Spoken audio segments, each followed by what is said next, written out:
ముగింపు సభతో అటు Telugu Desam party Janasena party సంబంధించినటువంటి అధినేతలు చంద్రబాబు నాయుడు పవన్ కళ్యాణ్ లోకేష్ ఒకే వేదిక మీదకి రావడం రాష్ట్రానికి సంబంధించినటువంటి మార్పు రాబోయేటువంటి ఎన్నికల్లో ఏ రకంగా అవసరం ఆంధ్రప్రదేశ్ ప్రయోజనాలు కావచ్చు ప్రజల ప్రయోజనాల రీత్యా జనసేన టీడీపీ కలయికతో ఏ రకంగా ముందుకు పోబోతున్నాం అనే విషయంపైన చాలా స్పష్టత ఇచ్చారు.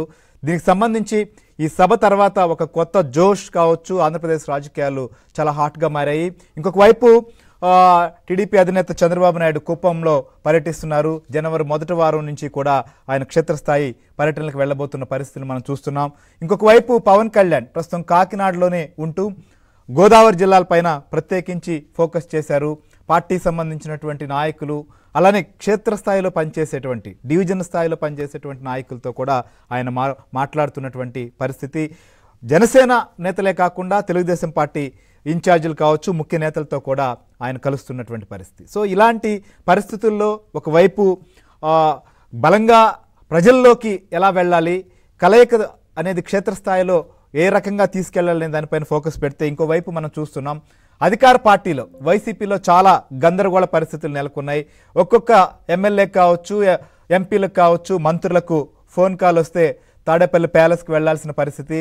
ఎవరికి ఫోన్ కాల్ వస్తుంది ఎప్పుడు ఎలాంటి విషయం చెప్తారు ఎవరి పరిస్థితి ఏంటనే ఆందోళన కనిపిస్తోంది. దీంతో ఇంకొక వైపు అలకలు ఇంకొక వైపు నిరసనలు ఇంకొక వైపు విధి లేని పరిస్థితుల్లో అధినేత చెప్పాడు కాబట్టి ముందుకు వెళ్ళాలా వద్దా అనేటువంటి ఆలోచనలో మరికొంతమంది ఉన్నారు. ఇప్పటికీ మనం చూస్తున్నాం పార్టీ ఎంపీ టికెట్ కావచ్చు ఎమ్మెల్యే టికెట్ కావాలంటే దానికి సంబంధించి కొన్ని ఆంక్షలు దానికి డిపాజిట్లు కావచ్చు ప్రత్యర్థి రాజకీయ పార్టీల నాయకులను ఇష్టం వచ్చినట్లుగా విమర్శలు చేయాలనేటువంటి ఆదేశాలు వీటన్నిటి మధ్య అసలు మేము పోటీ చేయాలా వద్దా అనేటువంటి వ్యవహారంలో కొంతమంది వెనక్కి తగ్గుతున్న పరిస్థితి. మేము పోటీ కూడా చేయమని కొంతమంది ఎంపీలు అయితే తేల్చి చెప్పేస్తున్న పరిస్థితుల్లో అసలు ఒకప్పుడు మనం చూసాం గత ఎన్నికల్లో 150 సీట్లు గెలిచి ఇటు రాష్ట్రానికి కానీ ప్రజలకు కానీ ఎంతో మేలు చేస్తారు లేదా నమ్ముకున్నటువంటి వారికి కూడా పార్టీలో ఉపయోగం ఉంటుందని చెప్పి చాలామంది భావించారు. కానీ ప్రస్తుతం జరుగుతున్న పరిణామాలతో మా పరిస్థితి ఏంటి మీరు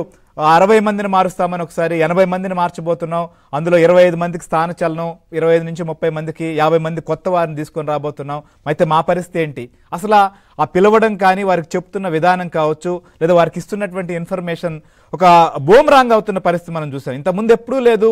తాడేపల్లి ప్యాలెస్ ఎదుటిగా వచ్చి ఆందోళన కూడా చేసే పరిస్థితి ప్రస్తుతం నెలకొంది.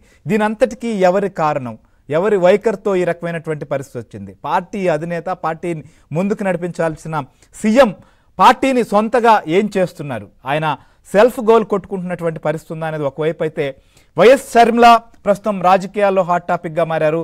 ఆంధ్రప్రదేశ్ రాజకీయాల్లోకి కాంగ్రెస్ పార్టీలోకి ఆమె ఎంట్రీ ఇవ్వబోతున్నారనేది ప్రధానమైనటువంటి అంశం.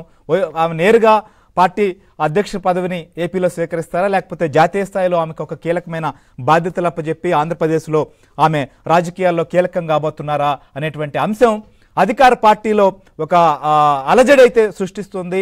ఇవాళ మంగళగిరి ఎమ్మెల్యే ఆర్కే ఆయన నేను షర్మిలతోనే ముందుకు సాగుతాను అనేటువంటి విషయాన్ని ప్రకటించారు. ఇలా చాలామంది ప్రస్తుతం టికెట్ రాకపోవచ్చు లేకపోతే పార్టీలో వారు అనుకున్నటువంటి సముచిత స్థానం దక్కలేదనో అసంతృప్తం ఉన్నటువంటి నాయకులందరూ కూడా ఇటు షర్మిలతో వస్తే పరిస్థితి ఏంటి అనేటువంటి అంశంలో సొంతగా ఈ పరిస్థితికి కారణం ఇలాంటి వ్యవహారంతోనే ముందుకు ఒకవైపు ప్రజలు ఉద్యోగులు కార్మికులు ఆందోళనలు ఒకవైపు సాగుతుంటే ఇంకొక వైపు పార్టీలో నేగినటువంటి అలజడితో ఒక్కసారిగా ఒక ప్రకంపనలు అయితే నెలకొంటున్నాయి.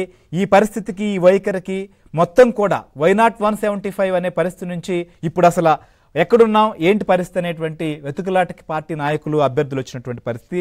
సో ప్రస్తుతం జరుగుతున్న తాజా పరిణామాలు వేగంగా మారిపోతున్న పరిణామాలన్నీ కూడా వీటన్నిటిపైన కూడా మనం డిస్కస్ చేద్దాం. మనతో పాటు సీనియర్ నాయకులు శాసనసభ్యులు బుచ్చయ్య చౌదరి గారు మనతో పాటు లైవ్లో ఉన్నారు. అలానే మాజీ మంత్రి భారతీయ జనతా పార్టీ సంబంధించినటువంటి సీనియర్ నాయకులు ఆదినారాయణ రెడ్డి గారు కూడా మనతో పాటు జాయిన్ అయ్యారు. నమస్కారం సార్. బుచ్చయ్య చౌదరి గారు